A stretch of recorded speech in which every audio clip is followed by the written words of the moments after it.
We're back once again. My name is David Mulligan with the Writers Bloc on Virtual Channel Network. We are continuing our look at Twilight, written by Melissa Rosenberg. Let's take a look. All right, let's move on. 15. Oh, all right, let's talk about this. And you know what? My jury is out on this one. I don't know what to think of this. At the bottom of the page, page 15, you'll see Charlie and Bella, father and daughter, are talking. And they're talking about cooking and all of that. And apparently, the mother doesn't know how to cook or didn't know how to cook. And down at the bottom, you'll see Bella says, I do the cooking at home in Phoenix. Mom's not great in the kitchen. And Charlie says, I remember. And they laugh, recalling an especially bad dinner. What? I've never seen that before. I've never done that before. Is it in the book? I don't know. I didn't read the book. Maybe you know. I'm sure there are people watching right now who go, yes, it was in the book, yes. Of course, it's not a flashback. We're not cutting. And we're going to talk about flashbacks. She does a lot of flashbacks in here. And she does it very differently than I've seen it before. But staying on this point, recalling an especially bad dinner. Well, you could have two people do that. They could talk and they can recall an especially bad dinner. But is it okay to do that?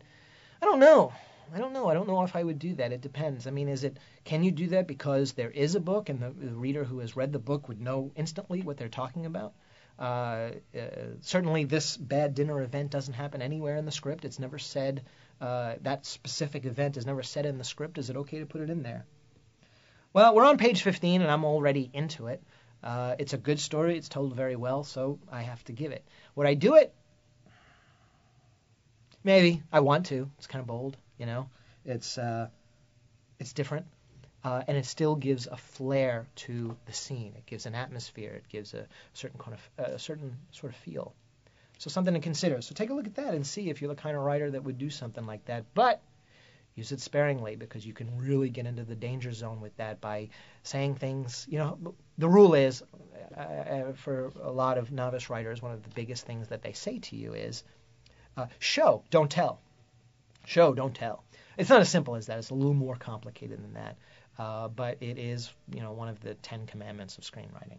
If there are 10 commandments, I don't know what they are. Let's move on.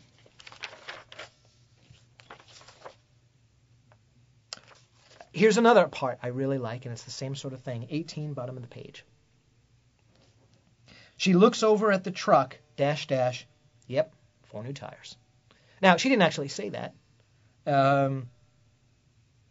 but she felt it. And watching the movie, you kind of got that idea. I like this. Yep, 4 new tires. Who's saying that? Well, it's probably Bella saying that, but she's saying that with, without dialogue. And I think it is important enough to be in there, rather than just she looks at the car, there is 4 new tires on the car, blah, blah, blah, whatever. I like the way she does it. It's the same thing. It's the same shot, but it's told in a little flavor in there, a little of Melissa Rosenberg's voice. At least that's what I think. Who knows? Moving on. Okay. I really, really like this. And I think you're going to like it too. 24, a very, very dense page. Lots of stuff going on. When you have lots of stuff going on and you want to try to, you have to keep it in a certain space. You only have a certain amount of pages. You can't write a 400-page script, right?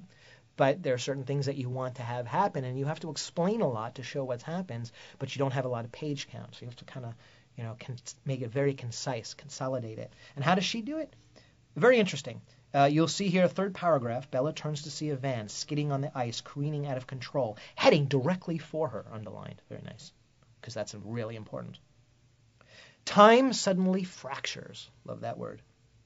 Compressing to stillness, then exploding in a burst of speed as ... And what she does is she uses a series of dashes with no spaces.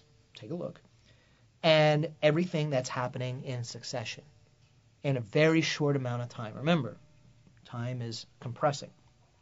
And then 3 more paragraphs down, it says, abruptly, We blast back to speed as several things happen so quickly we and Bella are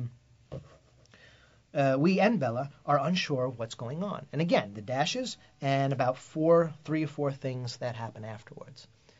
I like that. Why? Because you can get a lot of information on a very small space. And this is not just idle stuff. This is a very big turning point in the story. This is where the main character, Bella, realizes that Edward, her love interest, is fast, strong, and has just saved her life. So all of this is super, super important. That's it for today. I'll see you guys next week. My name is David Mulligan, and this is the Writers Bloc with Virtual Channel Network. Because if you can get words on the page, you're not blocked.